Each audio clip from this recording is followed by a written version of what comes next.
Assalamualaikum.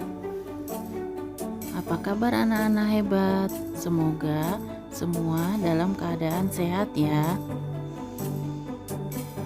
Materi hari ini adalah bentuk interaksi asosiatif dan disosiatif.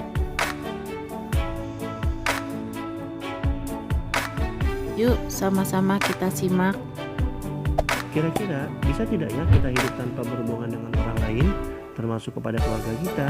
Kayaknya nggak mungkin ya. Dari mulai minta disiapin sarapan, diantarin pulang pergi ke sekolah, atau wujudan orang tua kita dia buat beli sepeda baru. Nah, kalau kita di sekolah, kita perlu berkomunikasi atau berhubungan dengan guru untuk mendapatkan pengetahuan baru, atau belajar bareng dengan teman kita yang lebih pintar. Duh, kalau kita sakit gimana nih? Nah, ini kita pasti perlu bantuan dokter ya. Nah, dengan berkomunikasi atau berinteraksi dengan orang lain, secara tidak langsung kita memenuhi kebutuhan kita.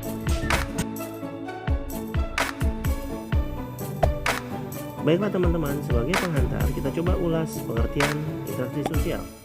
Interaksi sosial adalah hubungan timbal balik antara individu dan individu, individu dan kelompok, atau kelompok dengan kelompok.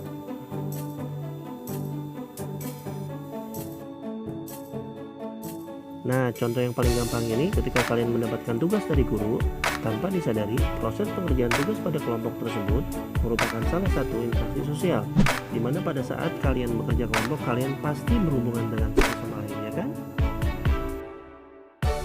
Sebenarnya tuh, interaksi sosial yang terjadi di dalam masyarakat bisa menghasilkan pola dan bentuk asosiatif dan disosiatif. Nah, asosiatif adalah bentuk interaksi sosial yang positif yang mengarah pada kesatuan. Jadi ingat ya guys, begitu mendengar kata asosiatif, itu artinya yang terbayangkan adalah kegiatan yang bersifat baik-baik. Nah, bentuk dari asosiatif adalah kerjasama, akomodasi, asimilasi, dan akulturasi. Pada saat kamu ujian, kamu pernah nggak minta contekan sama teman kamu? Atau ya kirim jawaban ulang, kirim kode nggak jelas kayak gini, atau kirim screenshot WA. Aduh, nggak zaman lagi guys, dan hanya bikin kamu nggak pede aja. Nah, tentunya yang tadi bukan contoh kerjasama yang baik ya.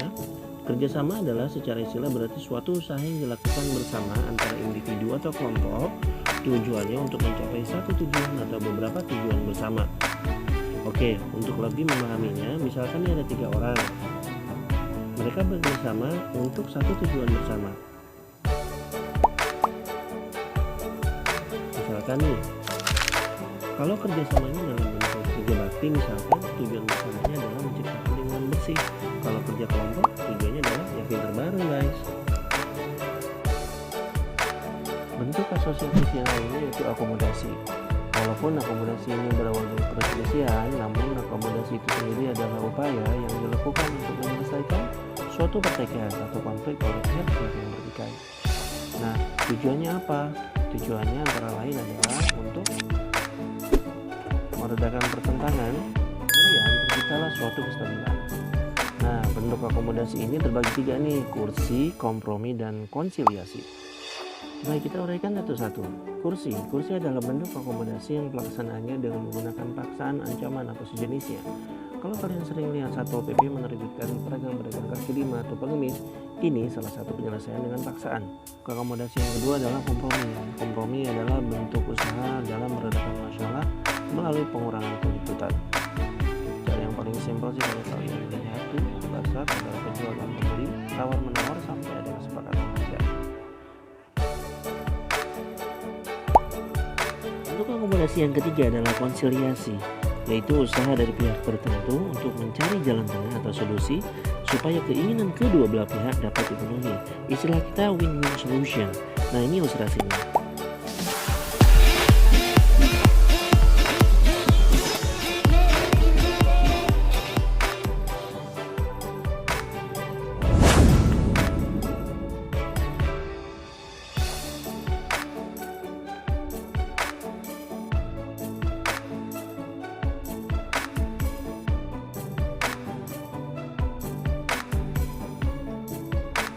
Bentuk asosiatif yang ketiga adalah asimilasi, yang artinya merupakan percampuran dua kebudayaan yang belum menjadi satu kebudayaan baru.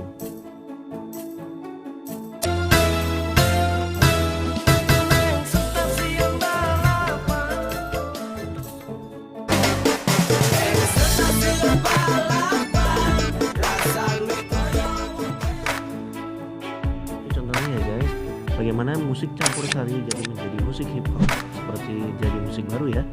Nah, kalau diilustrasikan seperti ini, kebudayaan A plus kebudayaan B menjadi kebudayaan baru yang bernama kebudayaan C. Bentuk asosiatif yang keempat adalah akulturasi. Sebenarnya sama dengan asimilasi tadi, yaitu bercampurnya dua kebudayaan. Namun di akulturasi ini masing-masing budaya nasional.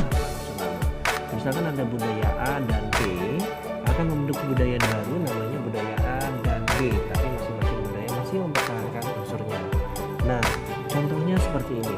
Kalian lihat gedung di Jawa ini.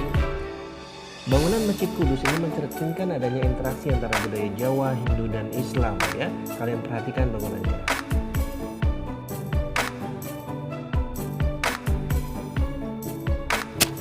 Nah, sekarang tiba saatnya kita membahas mengenai disosiatif. Seperti dijelaskan di awal tadi, disosiatif adalah proses sosial yang lebih mengarah kepada perpecahan, baik individu maupun kelompok. Nah, artinya berkebalikan dari asosiatif di awal, disosiatif ini identik dengan hal-hal negatif ya guys. Contoh disosiatif pertama adalah persaingan atau kompetisi.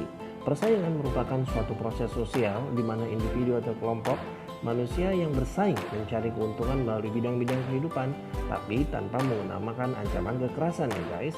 Contoh yang paling mudah sih kemarin tuh final Liga Champions antara Liverpool dan Tottenham, di mana kedua tim berkompetisi untuk menjadi juara tanpa melakukan satu kekerasan ya.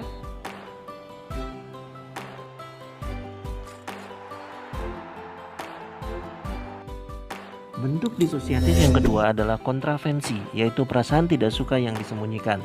Ya, bahasa lainnya sih iri dan dengki. Nah, awas nih, jangan sampai punya nih sifat seperti ini ya.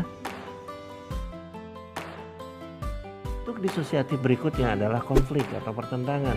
Ini adalah proses sosial yang dilakukan individu atau kelompok dalam mencapai tujuannya. Tapi sayangnya guys, disertai dengan paksaan tuh atau kekerasan.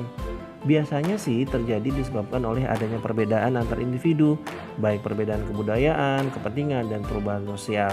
Demikianlah materi kita kali ini mengenai interaksi sosial.